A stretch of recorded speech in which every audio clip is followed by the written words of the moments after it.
É claro que eu não deixaria de assistir pela TV ao show da Lady Gaga em Copacabana e trazer aqui as minhas impressões desse espetáculo que nada mais é que um show da Broadway, só que em proporções intergalácticas, tamanha foi a produção montada. Neste vídeo, você vai saber o que eu pensei durante e depois da transmissão, depois de assistir a tudo do melhor lugar do mundo, que é o imenso sofá da minha casa.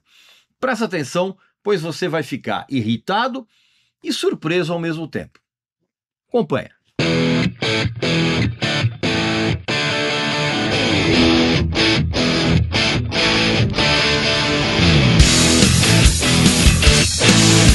Meu amigo e minha amiga, quando a Lady Gaga subiu ao palco ali na praia de Copacabana no sábado passado para fazer aquilo que foi anunciado como o maior show da carreira dela, inclusive com estimados 2 milhões de espectadores, dependendo de qual fonte você acredita, né? Ou da Rio Tour ou dos promotores, mas eu acho que foi bem mais do que isso. O Rio de Janeiro e provavelmente o Brasil parou. E a noite, né, com aquele céu estrelado, né, e com o mar como testemunha, foi transformada em um êxtase coletivo incalculável na plateia, né, a plateia toda rendida, né, um pandemônio pop orquestrado com uma precisão cirúrgica, mas não sem tropeços, obviamente. É claro que o povaréu assistiu tudo ali na praia no telão, porque a área da frente do palco estava tomada por uns 10 mil convidados ali, né? E não estava lotada. Olha que absurdo. Agora, antes de eu falar da música, é impossível ignorar a inacreditável e espetacular produção do show, cara. Porque Copacabana ali foi transformada numa espécie de como é que é? Um teatro gótico ao ar livre, vamos dizer assim, né? Com um palco que lembrou assim uma ópera meio distópica, assim, sabe? Inspirada no que, aliás, tudo ali foi inspirado no show que ela já tinha apresentado no Coachella, no Festival Coachella, semanas atrás. A estrutura central ali, com os elementos que evocam umas catedrais em ruínas, umas gaiolas ali de dançarinos, isso teve um profundo impacto visual, inclusive reforçado pelos telões de alta definição espalhados ao longo da plateia que garantiam que até mesmo os fãs mais distantes, e pode ter certeza que eram bem distantes, pudessem acompanhar tudo.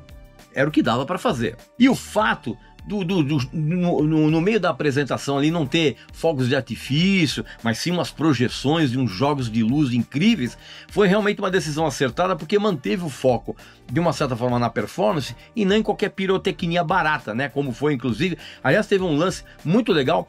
Um exemplo disso foi o palco montado como um tabuleiro de xadrez e uma disputa de xadrez humano que aconteceu ali numa música que eu realmente não gosto, mas ali no palco funcionou bem, cara, que é Poker Face. E já que eu falei em superprodução espetacular, eu vou recomendar aqui, cara, as 2 edições luxuosas em pré-venda que celebram a genialidade tanto do Clint Eastwood quanto do Steven Spielberg. Isso mesmo, cara. São 2 livros incríveis que têm como subtítulo O Cineasta Icônico e Sua Obra. Tanto o Clint Eastwood quanto o Steven Spielberg têm as suas respectivas obras. O Clint, inclusive, também como ator icônico e diretor consagrado, e o Spielberg, né, como aquele diretor mitológico. Os 2 têm os seus respectivos livros, com as suas obras em detalhes incríveis e surpreendentes, cada livro com 176 páginas, e ambos nas suas edições de colecionador, que trazem respectivos brindes, baralhos personalizados em caixas com 54 cartas, marcadores de página em PVC transparente com cenas icônicas dos filmes de cada um, né? São os respectivos, né? Cartela de adesivos com os personagens inesquecíveis dos 2 cineastas, ecobags com os nomes de cada diretor em cada uma delas e mini pôsteres em papel com os filmes de ambos, né, respectivamente, em cada livro, evidentemente, né? E esses 2 livros também serão lançados em capa dura, né? Só que sem os brindes, né? Só que o que eu recomendo é o seguinte, cara, o mais legal de tudo é que se você comprar os 2 livros num combo especial, as 2 edições em colecionador num combo especial, você vai ter todos os brindes e vai receber mais um presente: 2 canecas esmaltadas, uma de cada diretor. Ó, mas só que tem o seguinte, essas canecas só valem para quem comprar o combo com os 2 livros, tá bom? E você vai evidentemente usar o cupom Regis Tadeu Indica, tradicionalmente, e não vacila, porque essas edições vão esgotar logo na pré-venda, então não perca tempo. As coreografias realmente foram um espetáculo à parte, porque cada ato, na verdade o show inteiro foi dividido em 5 atos, né, como se fosse um drama shakespeariano, vamos dizer assim. Cada ato tinha uma identidade visual distinta, tinha figurinos que transitavam ali entre futurismo, barroco, gótico, e obviamente teve aquelas manjadas, homenagens ao Brasil, aquele papo todo, né? E a integração desses elementos teatrais com a tecnologia de ponta do show inteiro foi realmente digna de nota. Mas só que assim, essas coreografias, coreografias impressionantes, elas foram tão ensaiadas que teve momento assim que faltou assim um mínimo de espontaneidade. Mas ok, era realmente um negócio impressionante. A banda de apoio da Lady Gaga também merece um capítulo à parte aqui neste vídeo, cara. Porque ela é realmente formada por músicos muito bons, e essa banda trouxe uma energia um pouco crua, vamos dizer assim, que elevou as canções, especialmente aquelas mais dançantes, deu uma levantada na música, mesmo que a banda passasse 90% do tempo tocando em cima de bases pré-gravadas. Mas mesmo assim, eles tocando em cima, isso deu um corpo extra para as canções. Mesmo aquelas canções que em estúdio, elas soam um pouco mais sintéticas, soam mais polidas.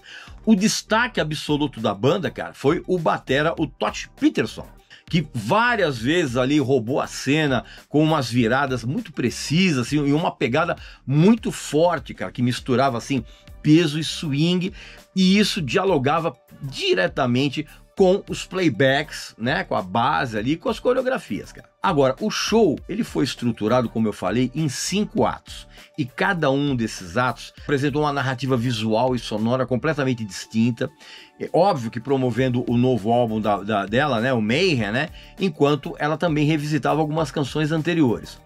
A escolha de abrir a apresentação com Blood Mary foi de uma certa forma ousada. Por quê, cara? Porque essa música ela ganhou um arranjo um pouco mais pesado e ia evocando assim um ritual pagão, né? E essa música foi seguida pelo já hit Abracadabra, né? Quando deu exatamente para sacar que a Lady Gaga usou playback na voz e cantava por cima, né? Tanto que inclusive as exclamações dirigidas ao público ali, entre a ponte da letra e o refrão, soavam num volume infinitamente mais baixo do que aquilo que ela estava cantando, do que aquilo que a gente ouvia quando ela cantava. E isso foi uma coisa que aconteceu durante o restante do show, porque toda vez que ela soltava lá o Brasil, let's go, obrigado, blá blá blá, tudo soava num volume muito mais baixo, e evidentemente que essa farsa se revelava para quem tem um mínimo de percepção cerebral, percepção cerebral, inclusive, que os fãs da Lady Gaga, obviamente, não têm. Bom, como eu falei, a banda de apoio, que é ótima, ela tocou em 90% do show por sobre bases pré-gravadas de todos os instrumentos. Na verdade, eles tocaram para valer mesmo e sem a base somente no início ali do tal segundo ato, que começou com uma interessante versão de Perfect Celebrity, ali meio na linha do Depeche Mode, misturado com a Rihanna, com a Lady Gaga inclusive cantando num vídeo pré-gravado, deitada ao lado de um esqueleto ali na areia, e posteriormente acontece a reprodução desse vídeo ali em cena do palco, tá? E a mesma coisa valeu para os músicos da orquestra e os corais de vozes ali, tudo ali pré-gravado, inclusive como na introdução de Garden of Eden, por exemplo, né, na qual inclusive ela finge até que a Lady Gaga finge até que está tocando guitarra. Então, na realidade, todas as versões ao vivo foram, de uma certa forma, revitalizadas em diferentes níveis por arranjos um pouco mais pesados, um pouco mais intensos do que as músicas originais, né? Mas eu também notei que algumas delas foram rearranjadas de uma maneira para soar de um modo meio Depeche Modeizado, vamos dizer assim, como aconteceu, por exemplo, em Paparazzi e Killa, né? Precedido inclusive por um bom e rápido solo do espevitado batera lá, o Tosh Peterson, que é muito bom batera. Teve momentos ainda mais explicitamente calcados na Madonna, né? Como acontece, por exemplo, em Zombie Boy e em Shadow of a Man. E, obviamente, em Born This Way, que é e sempre vai ser uma quase cópia de Express Yourself da Madonna, tá? Claro que também teve aquele discursinho previamente escrito e traduzido para o português ali no meio da apresentação, né? Teve momento piano em voz ali com Blade of Glass e aquela horrorosa Shallow Now, uma coisa horrível, né? Duas das músicas das quais a Lady Gaga realmente cantou ao vivo sem qualquer tipo de base. É claro que durante esse show teve lágrimas de emoção fingidas da Lady Gaga antes da horrorosa Alejandro, a canção péssima, mas o show dela em Copacabana foi, de uma certa forma, histórico mesmo, tá? Não somente pela multidão absurda, eu acho que tinha muito mais que 2 milhões de pessoas ali, mas também por mostrar um padrão de produção que eu jamais vi aqui no Brasil, cara. E como eu disse, até mesmo algumas das canções ruins dela acabaram soando menos piores nesse show. E realmente a produção realmente caiu o queixo. Pois bem, meu amigo e minha amiga, essa é a minha opinião a respeito do que eu assisti do tal show da Lady Gaga em Copacabana, né? Aqui nos comentários, coloca a sua opinião. Não importa se você assistiu pela TV, se você estava lá, coloca aqui a sua opinião e eu volto muito em breve com mais um vídeo aqui para vocês, tá bom? Um abraço e saúde para você, para sua família, para seus amigos e até a próxima.